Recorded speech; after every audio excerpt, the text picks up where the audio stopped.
This is the future.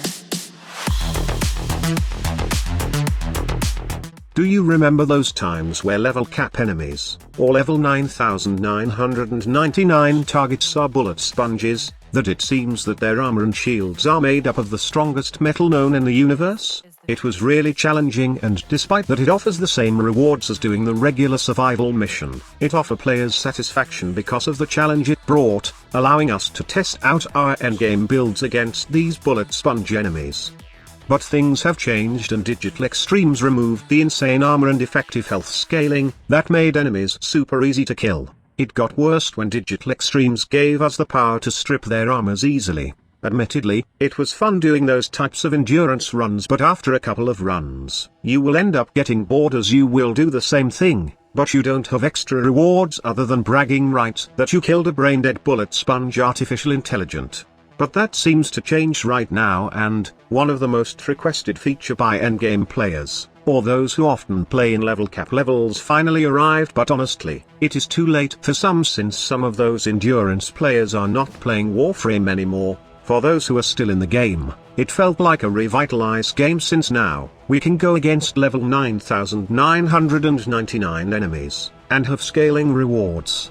I'm talking about the Steel Path Void Fisher mission. This was really surprising, since Digital Extremes was brief with the rewards of this new game mode. So basically, when enabling Steel Path in navigation, Void Fisher missions in the World State window will now have the usual Steel Path flare apply with acolytes, difficulty modifiers, and buffs like increase ability range, infinite ammunition, increase melee damage and more. To make it worth your while, you will be granted 1 steel essence for every relic you crack. Now, that's the only reward the Digital Extremes said to us, and they didn't mention about scaling rewards. But when you dive into the mission, you will notice that the number of steel essence you gain from acolytes scale. Normally, you will get 4 steel essence per acolyte, but with the 25% boost at the 15 minutes mark of the Void Fisher Steel Path and onward, you will gain 1 extra for 5 steel essence if you have a resource booster. Then it scales again to the point wherein I'm at the 90 minutes mark of the mission, and cracked 16 relics. I was receiving 8 steel essence per acolyte downed, and probably, if I decided to continue the mission, I would end up getting 9 steel essence at a specific number of relic crack, and can go onward until I get more steel essence from a downed acolyte. The best part about this is that Smita Kavat's charm buff, wherein you will gain resource boost, will double that amount of steel essence you get from acolytes in the Steel Path Void Fisher mission. Just imagine if you get 10 steel essence, then the charm buff proc, you will obtain 20 times steel essence per acolyte, and this is just one charm buff. Just imagine also, multiple charm buffs will proc. Now that is some crazy amount of steel essence you will probably get. In my case, I got 142 steel essence from farming a Steel Path Kuva Survival Void Fisher in 1 hour 36 minutes. I could have gone for more if only I equipped a Smita Kavat, but then again, I was using Nidus, so probably the cat would go down easily at higher enemy levels. My best advice is, when you are doing a Steel Path Survival Void Fisher and farming steel essence, it is wise to go with a Warframe that can go invisible to protect your Smita Kavat and somehow get more chance of proccing the resource charm buff at higher levels. By the way, if you want to try out the Nidus build I have, then check out the builds at the end of the video. For now, let me explain how you can exploit this insane steel essence farming method.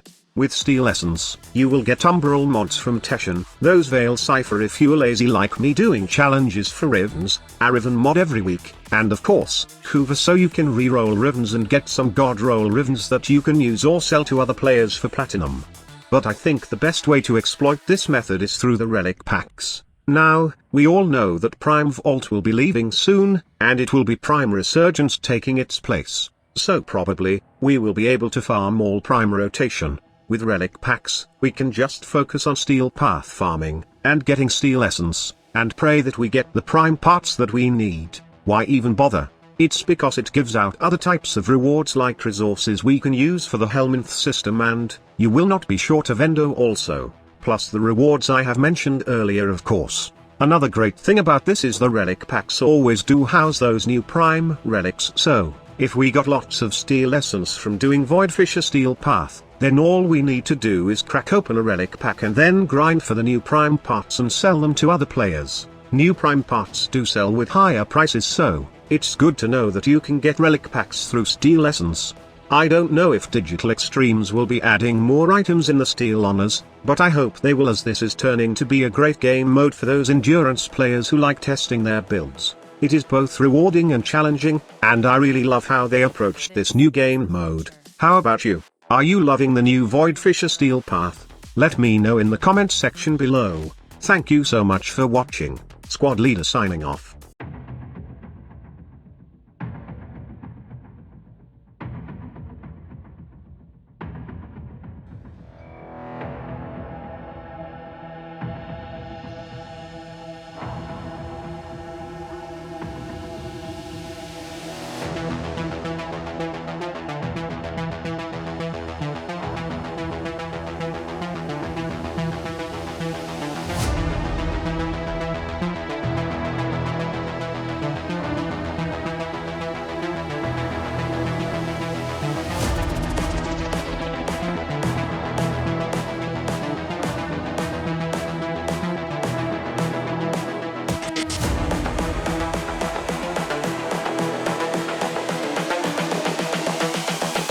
This is the future.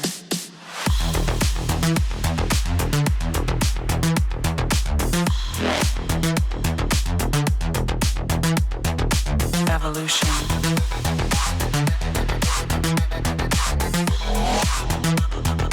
This is the future.